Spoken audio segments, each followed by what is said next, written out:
like I said, people not loving themselves, they can't love somebody the way. And I didn't for a lot of years. I would sometimes I'd be arrogant and cocky and act like that, I felt that I was number one, but it was just a front that I put on at home. I didn't feel that way. And I couldn't really and truly love anybody the way they deserve to be loved. And I couldn't have a good relationship because of that. I would always, any relationship I got in that was going bad, it was always the other person's fault. And I'm sure that they felt the same way about me. I never stopped to look what I was doing.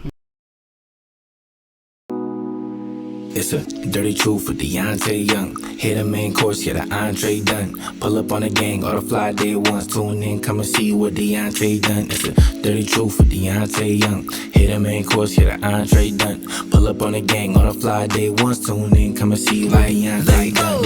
Like, just vibe with it. Today's episode is a special episode because I have Billie Badass on The Dirty Truth with Deante Young.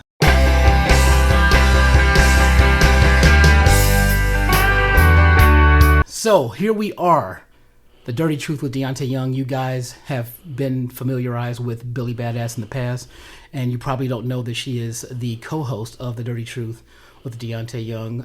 Shout out to the people, Billie Badass. Hello, everyone.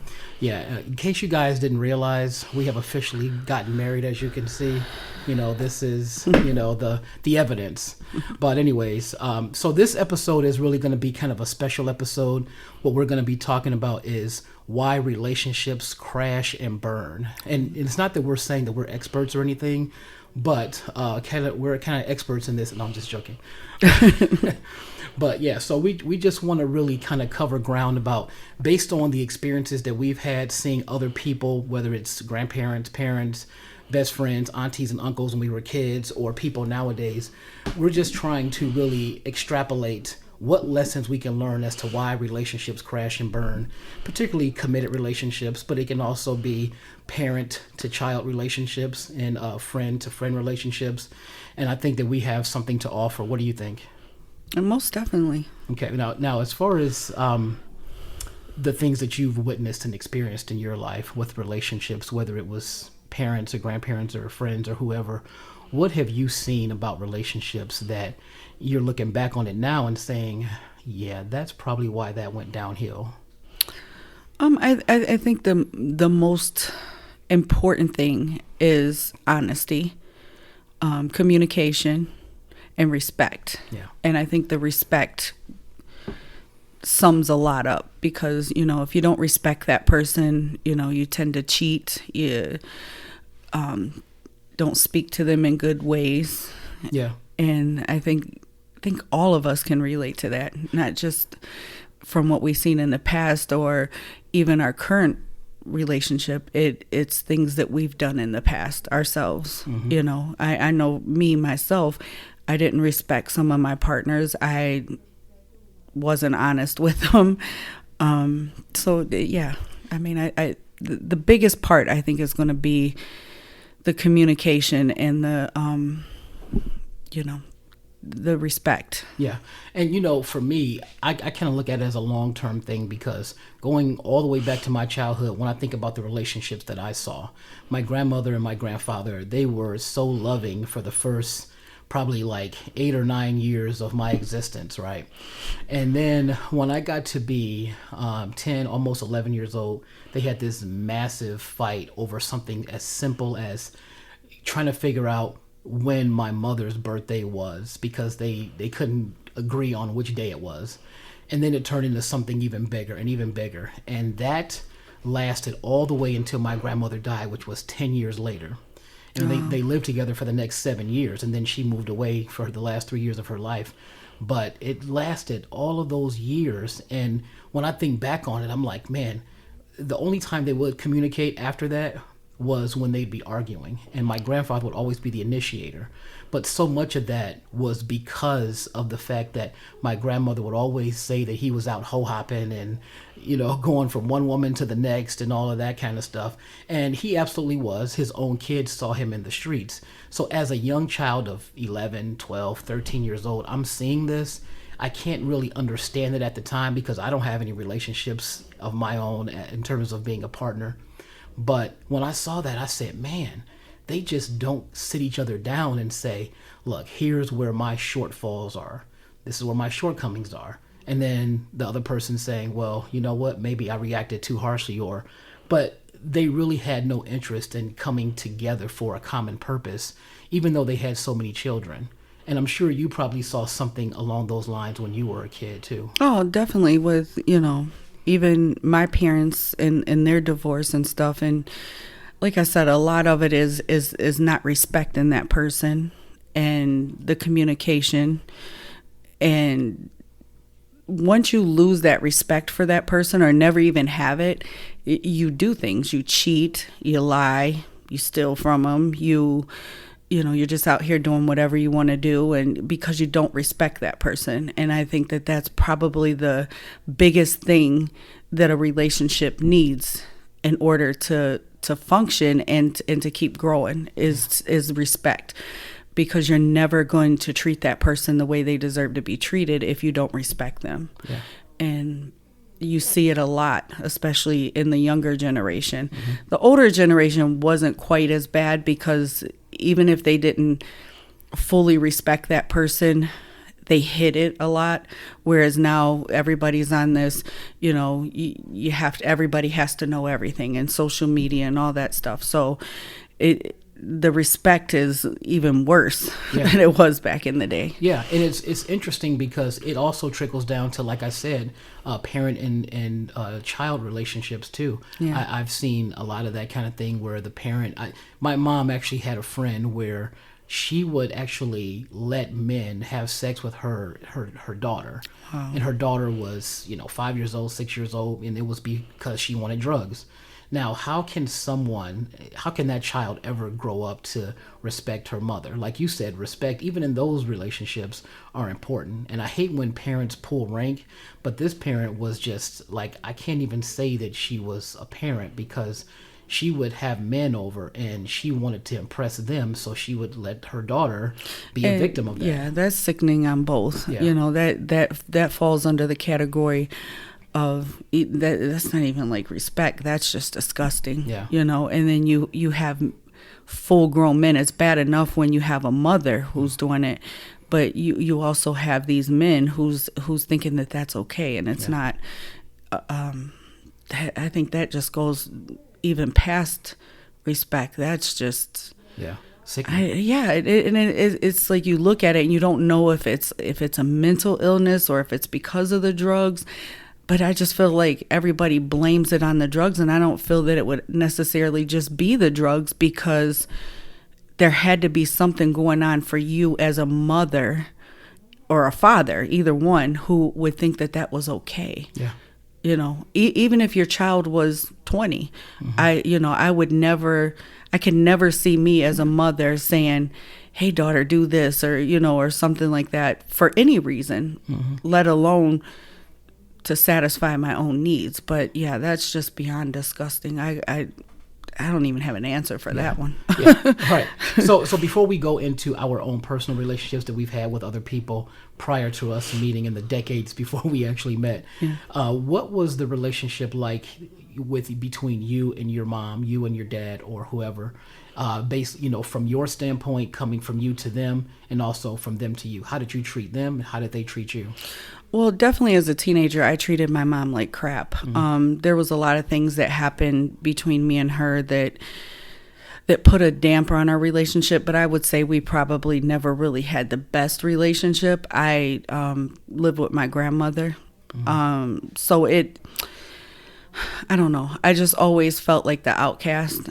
So our relationship was never great until the later years. Once I became a mom, I started understanding a little more of things that she did and said, but when she found out that she had pancreatic cancer and was dying, I think our relationship grew stronger because I felt like, yeah, she'd done a lot of things that probably shouldn't have been done, but at the same time, she's still my mom and I love her and I didn't want to lose her. Now, as far as my dad goes, I didn't know who my real dad was until I was like 10 or 11, and my cousin told me that, the dad I thought was my dad wasn't my dad. So I hate calling him my stepdad because he's never been a stepdad. He was always my father.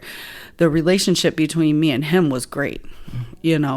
That man bent over backwards to do whatever he could for me. Even when him and my mom got a divorce, knowing I wasn't his kid, he paid child support. He, if I called him, he was right there, probably more than he was for his own biological children. Yeah. And then he was killed when I was 14. Wow. But during that time, our relationship was, I was the daddy's girl. As far as like my grandmother, that was my backbone. She always was right there for me. Mm-hmm. My biological father, I met him when I was 12. He went back to prison. He was just in and out of prison, so I really didn't have much relationship with him. I never felt as him being a father. He was never somebody who I even looked at. I mean, he actually stopped speaking to me because I wouldn't call him dad. And he was like, well, the one you called dad's dead. And it's like, that doesn't matter. He's still going to be my dad no matter what. You was never nothing to me. And I never felt that bond with him ever. But I mean, once I found out why he was never in my life, and he grabbed the steering wheel and tried to kill my mom and me because she wouldn't get an abortion with me, I don't know if that just mentally made me not have a bond with him or what it was, but I just never felt closeness to him. Even when he was killed, I hate to say it because I don't want anybody to think I don't have a heart. I never want to see anybody die no matter what.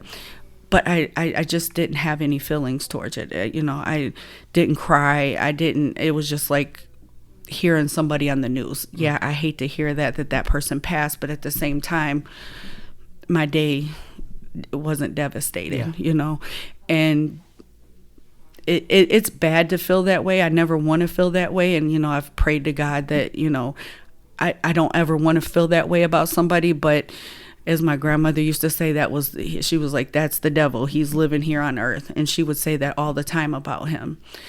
And I think a lot of that, and then, like I said, finding out why he wasn't in my life and why my mom kept it from me for so long. I'm just thankful and fortunate that, my stepdad came in the picture. He actually married my mom when she was 8 months pregnant with me. Mm-hmm.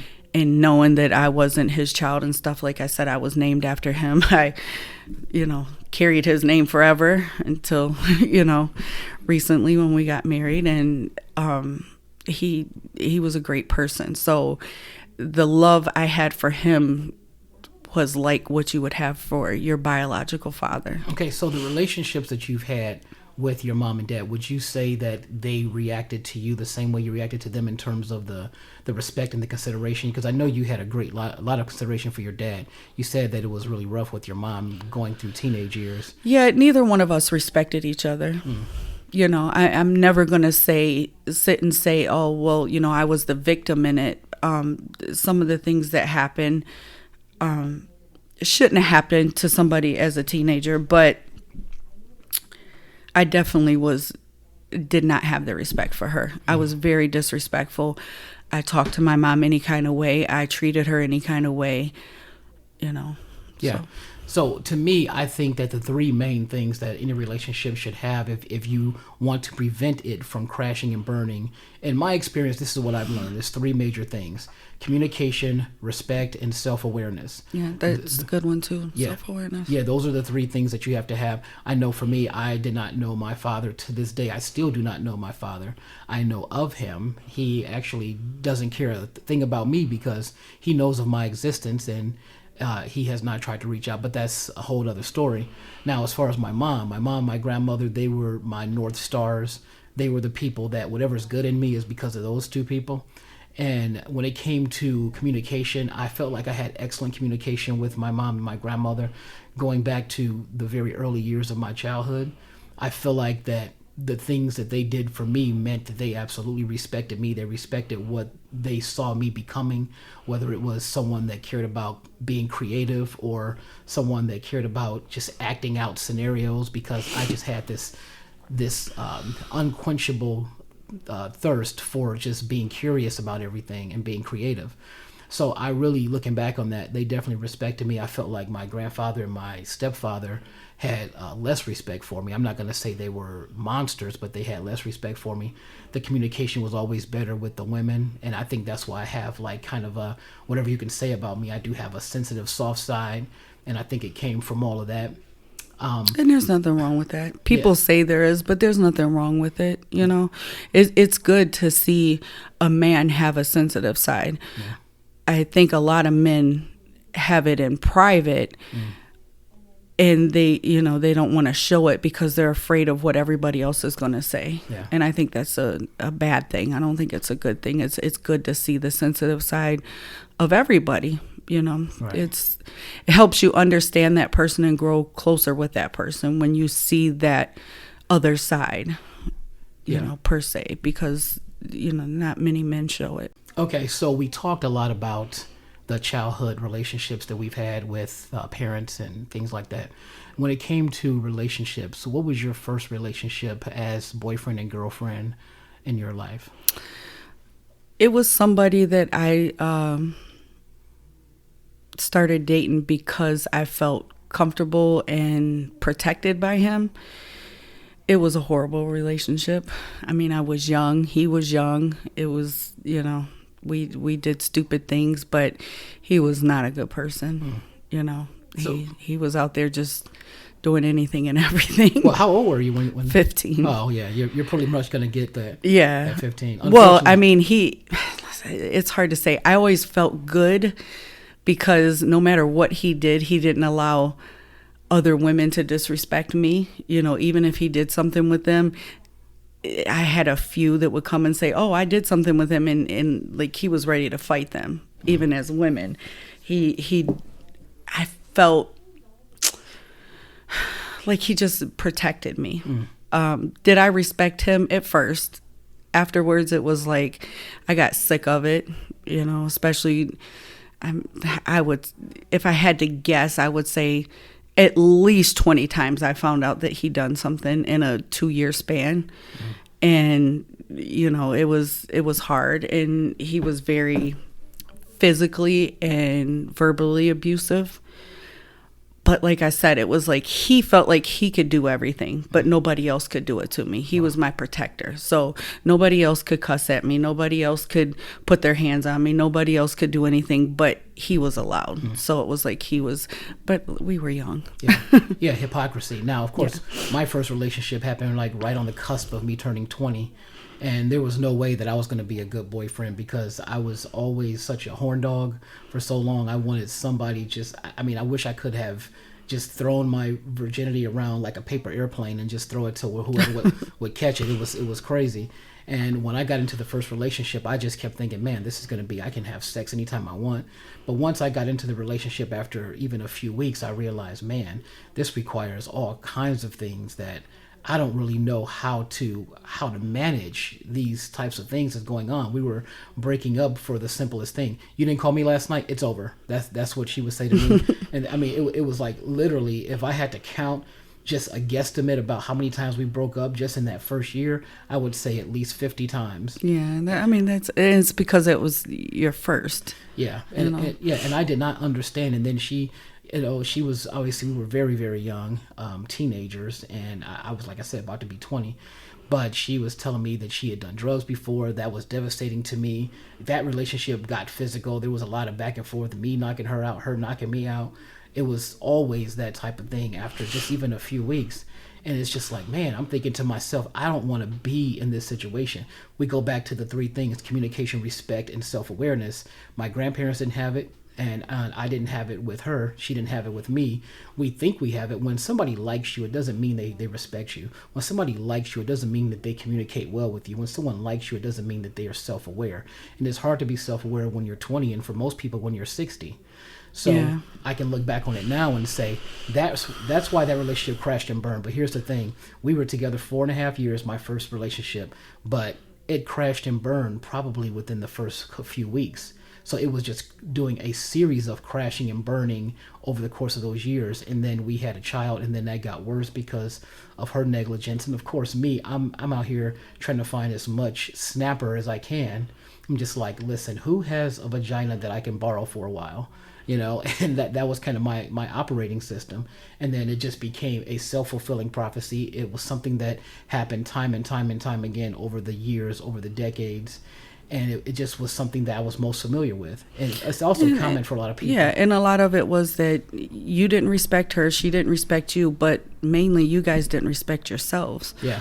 You know, and I think we all have done that. I mean, there's probably going to be a few who hasn't had themselves out there and they was just, you know, doing whatever and running with whoever because you didn't, and maybe it's because we didn't learn as children. I just feel like, I mean, I know on my part, my mom didn't really instill in me to love myself. We never had the sex talk. We never had the birds and bee talk. Even after I was raped, it was like, it was just, you know, we didn't talk about it, you know. Even when I started ministrating, I tried to talk to her and it was just like, oh yeah, it's just normal. But, you know, never like explain to me in detail how you're going to feel. So, you know, getting the whole story of, or, you know, somebody talking to you and telling you how to love yourself. And that's something that I didn't do with my daughter. And I feel bad that I didn't. But I'm trying to do with my grandkids now is no matter what, love yourself, respect yourself. Yeah. Forget about everybody else, your parents, you know, the relationship you're in. You have to learn to love yourself and respect yourself or nobody else will. Yeah, you know. That's a very important point that you bring up because I always talk about how the most important relationships that you have to have is there's 3 of them. Number 1 with God, number 2 with yourself, and number 3 with every past version of yourself. Most definitely. God is good. People don't put that first, and that I think that's a big problem.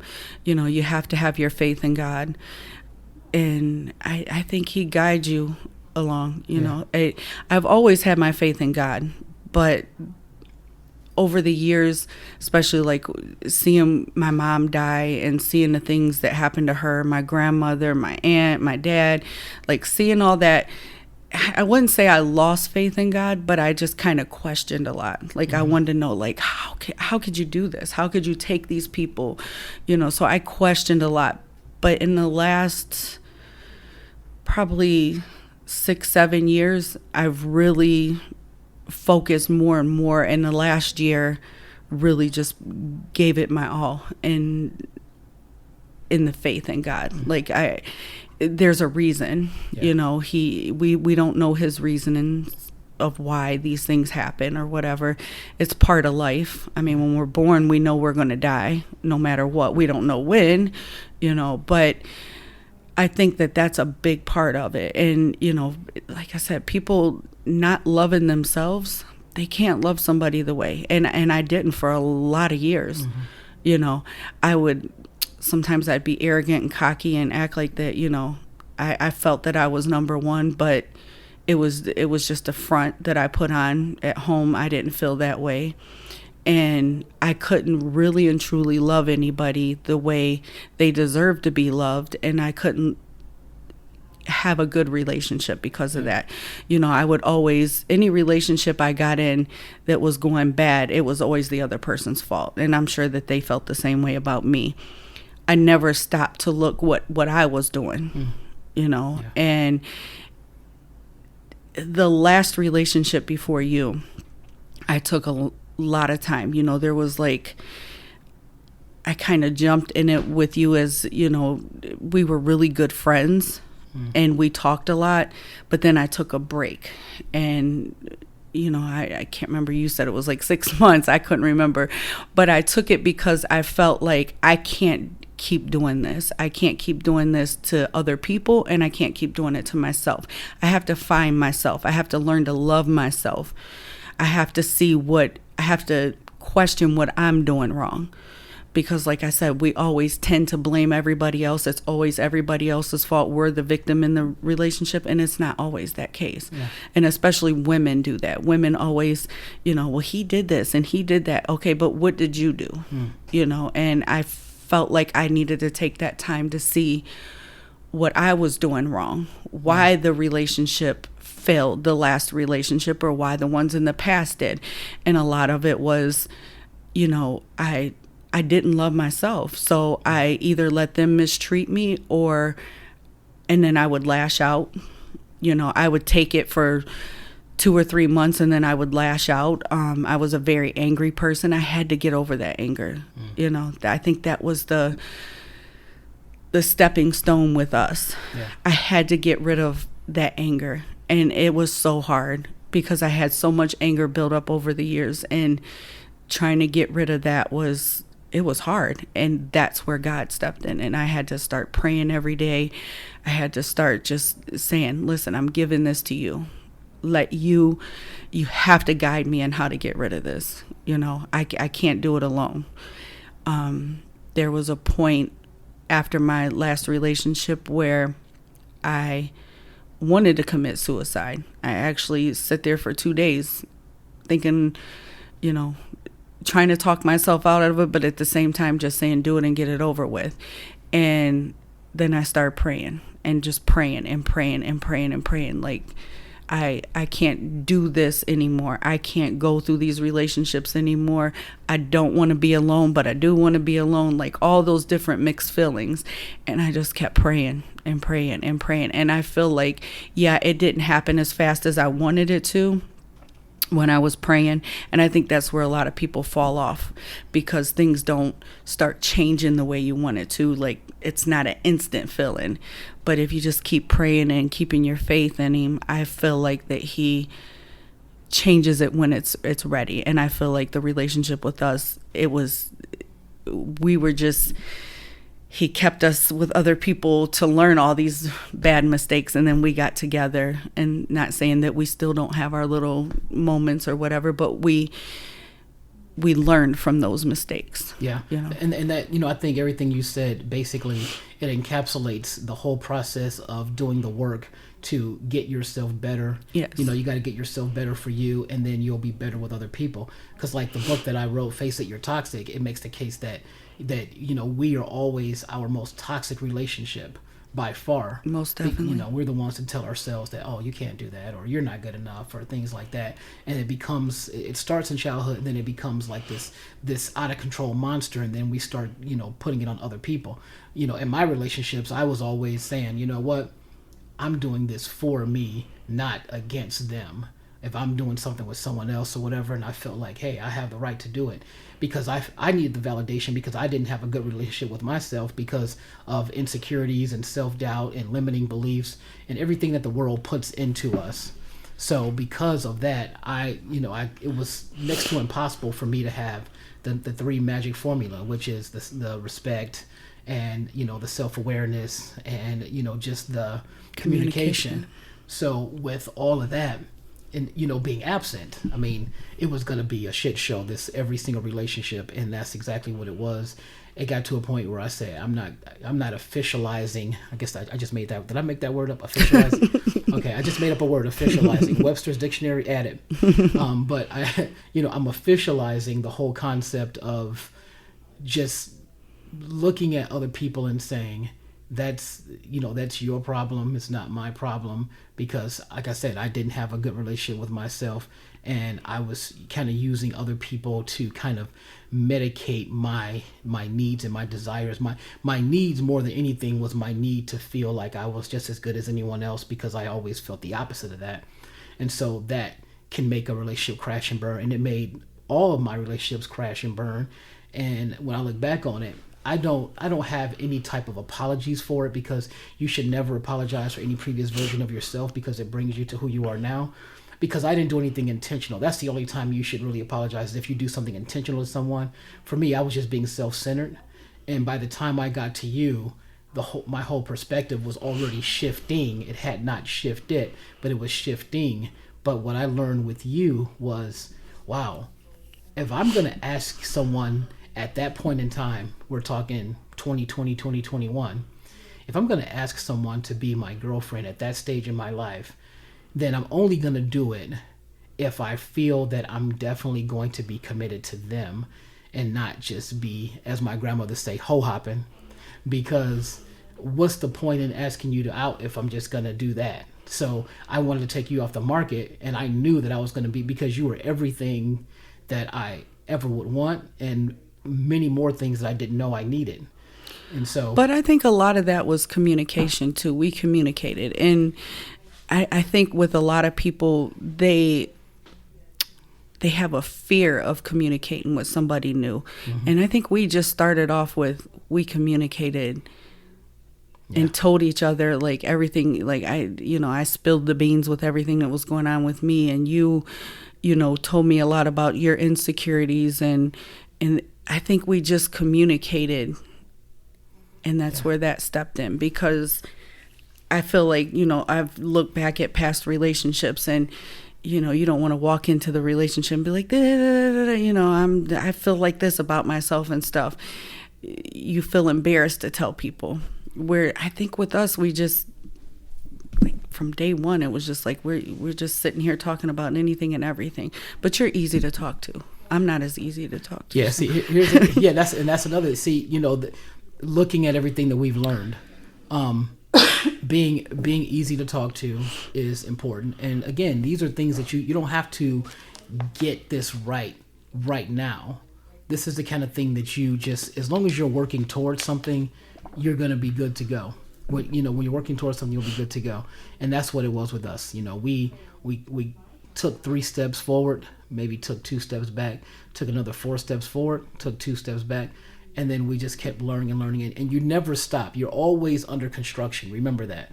You're always under construction. You're always a work in progress. You never get, like, for example, books are never completed. They just get to a stopping point, and then they get published. But there's always more to say about everything. And so there's always more to learn from and grow through. And like I said, I feel like that our union is such a symbolic thing, such a symbolic representation of how to really, really overcome whatever previous version you were. Because like I said before, I really care about what you care about. I care about how you feel. And that's where the respect comes in, because you respect how that person is feeling. Everybody's going to have bad days, but you respect that person communicated with you that they have those days. I know I've told you before, like, I'm a hot mess when it comes to having anger issues or whatever, but you knew that and you respected that. So you don't try to push it. I feel like other relationships that I've had, that the men knew how to trigger me. And they was like, how can I trigger her even more? Because they would find reasons. Like my daughter's father, it was always, I was the blame why he did his drugs, and it was like he would intentionally trigger me, so then he can say, well, see how she acts? That's why I go and do what I do. But you found reasons to do it because he didn't respect that. It was a gain for him, because then he can look and say, because he knew I was going to scream and holler and cuss super loud where everybody's looking like, what is wrong with her? But in the background, he triggered that, but people didn't see that part. They just seen the other part. And I think a lot of people do that. They find your weakness and they prey on it, and then, it turns into a horrible thing. Just same with men and women when they're in abusive relationships. There's sometimes women, even though they don't like being abused physically or even verbally, they will trigger that person knowing that that's what it is. And it's not that I'm not saying that it's okay that that person does it ever, but you knew what you were doing. You know, like you'll see women who are physically abused, and they'll go out and cheat. It's like you knew what was going to happen. You know what I'm saying? So like I said, I'm not saying that it's okay, because it's never okay to put your hands on anybody or abuse anybody in any type of way. But some people find those triggers and they know what to do to get you to do it, you know, and it's hard. Yeah. You know, and it's hard. And I think a lot of it is just growing. You know, I feel bad that it took me 45 years to grow up mentally, you know, because I still had that young-minded mentality where I can just do what I want and there's no consequences to it, and I can just, you know, say what I want and I don't care what people think, and that's a young-minded mentality, you know. I agree with that. You know, and it takes you, like you said, admitting that you have that. You know, if you can't, that self-awareness, if you can't admit that, you know, this is the problem with me and not everybody else, you continue to play victim the rest of your life. All right, so we talk about relationships and the importance of them and what makes relationships crash and burn. One thing we always talk about is the outsiders, the other people that make relationships crash and burn. You know, the messy friends, the people that tell you, oh, girl, you know what he doing, or man, you know what that chick doing, and you know what you need to do. What is your experiences with that? I never really, like, I didn't really listen to people. Maybe when I was younger, but most people didn't know about my relationships. There's people that be like, oh, that happened or whatever, because I didn't talk to people about it. It was rare. I had a few times where people say, oh, leave that person alone or whatever, and it's like, you're doing the same thing. You know, and I think women tend to do it more. I mean, men do, but men is more, they're doing it to get you to go party with them and stuff like that. But I think women do it a lot more because they're jealous of the relationship, or, you know, it's rare to find that somebody's giving you advice like that because they actually care, or because they want you to do better. Most of the time they're jealous. Like, you know, they see something that you have. So I never really, I would say I tend to be friends with guys more than I did girls. And that was a big reason, is because I just felt like it was just so messy, and it was always, even not just in girlfriend-boyfriend relationships, in relationships, period. You let them know you have another friend. It's like, oh, well, you know, she's this and she's that. I didn't experience that a lot. Yeah, it's such a frustrating situation, because so many people deal with it and they don't even realize that they're welcoming that nonsense into their relationship. I always had, with the people that I have been with, there was always someone, even family members, that gets in the business, and now you have to live with other people in the relationship, and it's almost like, oh, I'm not just with you, I'm with your you know, mom, cousin, brother, you know, your loudspeakers, you know, it's crazy. So what I like to always say is that those people, those haters, those messy people, I call them secret admirers, because they secretly admire what you have, and they can undermine what you have too. And that's a disaster. I have friends who, you know, in part lost their marriages because of that. And it's a very, very toxic thing. And so if someone were to ask me to name like 10 of my favorite things about you, it would be hard to come up with just 10, but I would tell you very near the top of the list is the fact that you don't, you know, hold company with people, period, really. And when it comes to messy people, you keep information at a minimum or to zilch. And, you know, everybody needs an outlet. They need to go and talk to somebody. But you also got to keep in mind, too, even if you're having a conversation with that somebody and they're giving you advice or whatever, it's up to you to take that advice, you know. So you can't always blame the other person because, you know, you having that mentality that I have to go by what this person says. That person, you know, you go with your gut, you go with, you know, you pray on it, and you go with that's part of being an adult. Yeah. And I think a lot of us, especially in the younger years, we didn't know because we're so used to our parents telling us what to do. So we're listening to what other people, instead of having a mind of our own, and I'm not saying that all advice is bad advice. Of course, if my friend would come to me and say, oh, he cheated on me, my first thing's going to be like, well, leave him. You know what I'm saying? So I just feel that more than usual, people will tend to give advice that they wouldn't even take themselves. Yeah. They've been in bad relationships or whatever, and instead of sitting down and saying, hey, is this person worth working it out with? Or, did this person just make a mistake, or they keep doing things over and over again? And knowing how that person is. You may be somebody that you wouldn't take somebody cheating on you. That's a big no. It's not happening. Whereas the next person may say, okay, well, I can forgive that person because everybody makes mistakes and I don't think they'll make it again.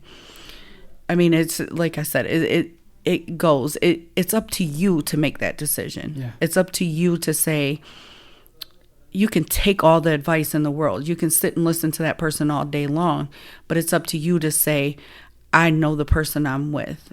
Am I being stupid, or am I just, a forgiving person? I mean, a lot of times I can't really say that after the first relationship I had, which I was really young, I didn't really go back to people. Once I was done, I was done, but they did other things that I, allowed. I was in a physically abusive relationship, and I allowed it for 3 years, and one day I just got sick of it. So I like I said, but I never was one to go and just tell every single thing that went on in my relationship.